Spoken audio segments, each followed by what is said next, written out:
Hello and welcome to another episode of Thrylos International, your number one English source for all things Olympiacos. We're back with a special this time. We've got just over a week until we get to transfer deadline, at least in most parts of Europe. Olympiacos looking to finish on a high. We've got some amazing news coming through yesterday night from Nikos Kotsis, who has been quite silent this summer period. Yesterday we got a late night tweet from him that the David Carmo deal is back on. Before I get ahead of myself, this is a segment that we are going to be trying to do on a daily basis, coming to you until the end of the transfer window with daily updates on what's been going on with the latest transfer news. So show some love and appreciation. Don't forget to hit the like button, subscribe, hit the bell so that every time an update comes up, you can get to know the facts and all the inside information that we get, that we share with you via the channel. So every little engagement helps. Hit the like button, help us to grow the community and find more red and white fans around the world. Ari's with me, tag team today. Ari, you good? Excited? Ready? I'm good, man. I'm excited. When I saw the news, when I saw that the throwback, the Kotsis midnight tweet with the Carmo news, I lost my mind. I was actually in the middle of a test drive, and I made them stop the test drive with my wife so that I could read it. Insanity, and it has a lot of huge implications that we're going to touch on very shortly. And guys, also quick little shout out as well, because all of this transfer news regarding Carmo, the stuff with Podence, we've been talking about a lot of this for weeks. Costa brought up 3 weeks ago almost that the David Carmo deal was not over. We have been telling you this for a very long time. So watch the space. We not only give you the unfiltered news, but we talk about the logic, whether things are logical or not. And we've been pretty spot on about everything. So follow the space and you'll get the best of the transfer news till the end of the window.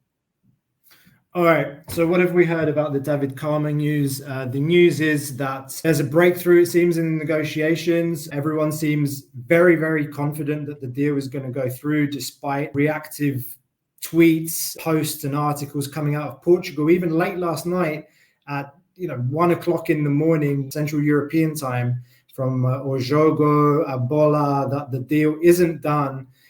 What we've been hearing from Portugal is that Porto and Olympiacos still have some final details to iron out, and that pretty much after Porto's game on Saturday, David Carmo is going to be an Olympiacos player.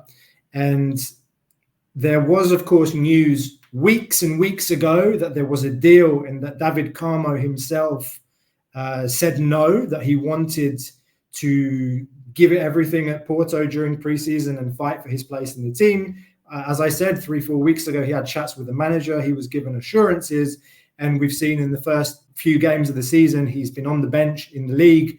And he came on during extra time, the second half of extra time in the Supertaça, the Super Cup in Portugal. So it doesn't look like he's going to be getting the opportunities that he was promised. And so where do we go from there? The deal weeks ago was a 12 million euro deal plus add-ons. So the reports out of Portugal, at least, and some Greek reports, are that that's the starting point. If that's the deal that was made, that was reported weeks ago, then that's the deal on the table. 12 million plus add-ons. Now, that's pretty much the latest on David Carmo. But I want to ask Ari, given that we're going to be spending what looks to be a record fee or close to a record fee for Olympiacos, certainly for a centre-back, because our record fee is Zlatko Zahovic, which from drachma, it was 6 billion drachma, roughly translates to 13.5 million euro. There's the 12 for Carmo, plus 10 that's being asked by Wolves for Podence, and more business to be done down the line. From a financial fair play perspective, what does this mean for Olympiacos? So what this means, Costa, is that unfortunately, if Podence really is going to be coming in, which we're all pretty confident that a deal will get done with that a sale has to be done. because we've seen that in the past when we have played Europa League, we have made, without sales, transfers that have amounted total in the region of about 20 to 25 million euro. So looking at this now with the David Carmo deal, we will be in that sweet spot between 20 to 25 million of total transfers. But then the Podence deal on top of that, we know that Wolves are not backing down from the 10 million figure. And if we want to give that to them, we cannot support that fee. We can't, as things stand under financial fair play without a major sale. So you've heard the rumors now about Santiago Hezze to Newcastle. We do have players that still need to be outgoing. We've heard about the Andreas Doys. There's a loan for Nelson Abbey to Swansea that was talked about as well. But the fact of the matter is we are going to need a big sale to make the numbers meet. We cannot bring in both Podence and David Carmo without a sale. So whether or not that's going to be Santiago Hezze, I couldn't tell you, but I definitely can tell you that a sale will have to be made, and it will have to be pretty significant. Either we make multiple sales, 3-4 million each, that add up to about I think I had estimated about 10 to 12 million to make this work, or we sell Santiago Hezze and we're not only in the black, or I should say in the positive, but we're in the positive for the whole summer as well with a sale like that. So I hate to be the bearer of bad news, but I have a feeling that we have a big sale going out, and it probably is going to be Santiago Hezze. Can I ask a technicality here on FFP? If the deal for Carmo is spread out into payments over, I don't know, 24 months or even longer over years, is that something that we can offset in terms of the write-offs on our books that might make it easier to swallow and less likely to sign Hezze? Sell Hezze. It could, but then the same deal would have to be done with Daniel Podence, and I'm sure that the Chinese owners of Wolves will not do that. It's already kind of, it's 24 installments. You could do that because then you can, if you listen to the Patreon episode where we talked about finances, you can break up your amortization of the fee based on the acquisition of player rights. So that means that, okay, we paid 12 million for him, but we don't have to start amortizing until we make each installment. We can say that, okay, we have this amount of his rights because we paid this installment this month, and you can phase that in. That is a way to kind of go about things so it doesn't impact the books as well. But there is a little bit of a gray area about, because it's an intangible, right, with players' rights. Once the player arrives and starts playing for you, there's kind of like this gray area of what you can and cannot do with the acceptance of player rights. But I don't know the ins and outs of that gray area. But yes, Costa, that the installment plan could work to delay kind of the amortization. And if we're able to work out a similar deal with Wolves, there is a possibility it could work out. However, we would still need to end up probably making a big sale, if not in the winter or the summer. And there's no way the numbers would match unless we go deep into a Europa League, into the knockouts. And I'm talking like semifinals. That's the only way the numbers would match up. Because if we don't make it to the knockouts, we're only guaranteed to get about 15 to 20 million from the Europa League. And that's not enough to justify that. There's a lot of ifs and buts, with this equation is, how is the deal going to be structured? But certainly it's, it's kind of no surprise that the moment that we get good news on David Carmo, hours later, there's this rumor that comes out about interest from Newcastle United from the Premier League for Santiago Hezze. Yeah. And a couple of days ago, there was even reports coming out of Argentina that we'd bid for a 20-year-old central defensive midfielder, Ordóñez from Vélez Sarsfield, where we bought Francisco Ortega, who plays pretty much in the same position as Santiago Hezze. So, one thing coincidence, then when a couple of things start to kind of come together, you start to ask more questions. But on the Santiago Hezze thing, what we do know is that certainly there's been interest. I think even from our interview with Vice President of Olympiacos, Kostas Karapapas, he had already told us that there was interest right after the Conference League final. We've rejected bids. There's been some more reports about bids we've rejected to the tune of around 18 million euros. But I'm seeing some reports in the past hour coming out of the social media anyway that Newcastle are ready to bid 20 million. And okay, this is a club that's owned by Middle East owners. They have deep pockets. At the same time, what I do want to say is that if you look at their squad, they have Sandro Tonali, big money signing from Italy last year that got banned for betting, making bets. He's due to come back from his suspension on the 28th of August. So Sandro Tonali is coming back on the 28th of August. They've got Joe Willock in midfield as well, and they've got Bruno Guimaraes as well. So the question for me also is, if I'm Santiago Hezze, or for the sake of arguing, where's he going to play? Is he ready to move and start from the bench and try and work his way into the team? Is he ready to go up to the north of England from Greece? Some things to consider there. But as you said, if we're going to be needing to make a sale to make the David Carmo deal happen, then this is our most sellable asset that we can sell for big money, isn't it? Pretty much. Yeah, we've been talking about this also since last summer when we were talking about making money to really bring in some big signings, and we talked about our most sellable assets, and Hezze was at the top of the list. Most impactful player on the club by the algorithm done by CIES Football. They calculate various attributes of players and how they do in different leagues to give us these values, and he was considered the most impactful player. We know what he does on the pitch, especially on the defensive side of things. We also know that Marinakis has done business with Newcastle in the past through Nottingham Forest. So the deal, it's not going to be a foreign negotiation. These guys have done business before, Marinakis and the Newcastle owners, just via a different vehicle now. It's through Olympiacos. So a deal could get done. This is very believable. And we'll do scouting reports on players, of course, when things are done. But, the player from Vélez that you mentioned, the same club that Francisco Ortega came from, they're similar molds. So you start seeing all the coincidences line up, and it doesn't seem like much of a coincidence anymore. But and don't forget, this is also a vehicle perhaps that something could occur through Nottingham Forest to bring us David Carmo as well. Nottingham Forest has been used as a vehicle for Olympiacos transfers. So don't be surprised if something happens through Nottingham Forest, either for the sale of Santiago Hezze or for David Carmo to be brought in. These are all possibilities. And the ecosystem is completely interlinked. So don't be surprised with any of that. But yes, Costa, it seems like a very real thing, and it makes sense given the financial position we find ourselves in if Daniel Podence does end up coming along.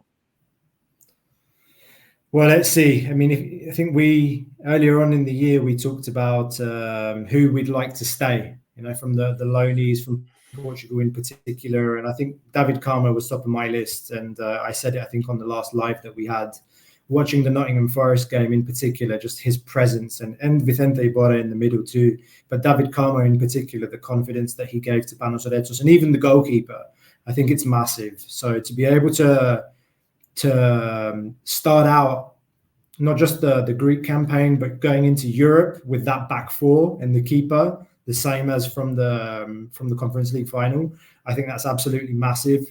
We've got Marko Stamenic hopefully getting to full fitness soon. I mean, match fit as well. Danny Garcia, we haven't even seen him at all. Of course, in an ideal world, I want Santiago Hezze here, at least for one more season. And we can maybe sell him for more next season. But anyway, there's other topics that we want to discuss as well. One is of another potential outgoing, or it looks like it's happening. Nelson Abbey is going to be heading out to Swansea on loan. That is a direct consequence, I think, of the Carmo deal, plus the fact that we brought in Lorenzo Pirola. I don't think Lorenzo Pirola is ready to come in and play a leading role. So Nelson Abbey is going to be taking the hit on this one. Well, we knew that was going to happen as well. We had discussed that it was, whether it was Carmo or another center back, that somebody with maybe either a little bit more experience or that aura, that a leadership R in the back line needed to come in. And we had talked about who we thought could be the outgoing. There was talks about Andreas Doi because of his versatility. Plus, we had the offer from Sevilla. But in the end, it looks like it's Nelson Abbey. And the way things have gone in the preseason, he's definitely behind Birola in the pecking order. So, and the championship is a very difficult league, probably one of the most difficult leagues, if not the most difficult league in Europe. So him going there, being able to get more time and play in an extremely difficult league is great experience for him, so that when he comes back, he's either more ready, or we also, having the exposure in the championship, you could get a nice fee in England for him when we were already getting offers as it stood. So it's a win-win in that situation. And at this stage, I don't want to relinquish Andreas Doi because of his versatility. He's looked very good in the midfield, especially at the end of preseason and the first game of the season. So I'm not ready to give that up yet. Me too. And it's also a player that contributes toward the European registration, UEFA, and needing domestic players. So it's not just market value of a player, but it's his value in terms of what he contributes and those kinds of things that needs to be remunerated as well. So the reported 4 million fee for Andreas Doi, not good enough. His contract is due to end next year, but there have been some reports already that discussions should be ongoing regarding a contract renewal for Andreas Doi. There's one more thing and then one small thing I think we want to tackle. Daniel Podence, where we're at, has anything changed? No. We know that Wolves have not changed their stance. And we've been telling you guys, the 10 million figure, we have been telling you this for over a month. This was one of our stories that we dropped, that it was 10 million, not 5 to 10 million, like it was previously discussed. We've been telling you guys that this deal would go down to the deadline. Wolves are very stuck and stubborn on what they want. There is interest from Saudi Arabia. The Wolves reporters have claimed that Wolves have stated that there's no preference from Danny to play at Olympiacos or to go to Saudi Arabia. We know he loves Olympiakos. We know he wants to come back. We also heard that there was reported demands of a 3 million salary that came out of Greek media. And of course, if you remember the Karapapas interview, he did talk about salary and wage demands in the locker room. First of all, a salary of that high is already difficult as it is, not just in Greece, but for Olympiakos. And he had mentioned that if you want to destabilize your locker room, the sure way to do it is via a huge wage discrepancy. So again, this is stuff that came out of Greek media, so it's something to consider. Daniel Podence's contract with Wolves ends in the summer of 2025. So this is a contract year for him, but Wolves do have an option to extend to 2026. Now, our sources have told us that Wolves have no intention of doing it, but they are using it as a negotiating tool. So they don't really want to re-sign Daniel. The understanding is that he is going to leave, despite the fact that their coach, Gary O'Neill, said he wants to use Daniel and some of the other players that were wantaways. But the understanding is that he is going to leave. But it is unlikely anybody's going to budge. Right. And everyone expects that the clubs will meet somewhere in the middle, maybe 7.5, but it's going to come down to the deadline. And it's a game of chicken, and we just have to wait and see what happens. Exactly. That one's likely to go down to the wire. In the meanwhile, there have been rumors that have been going around about Jota Silva. In fact, we actually said something very early on, even when Jota Silva signed and was announced by Nottingham Forest. With a number.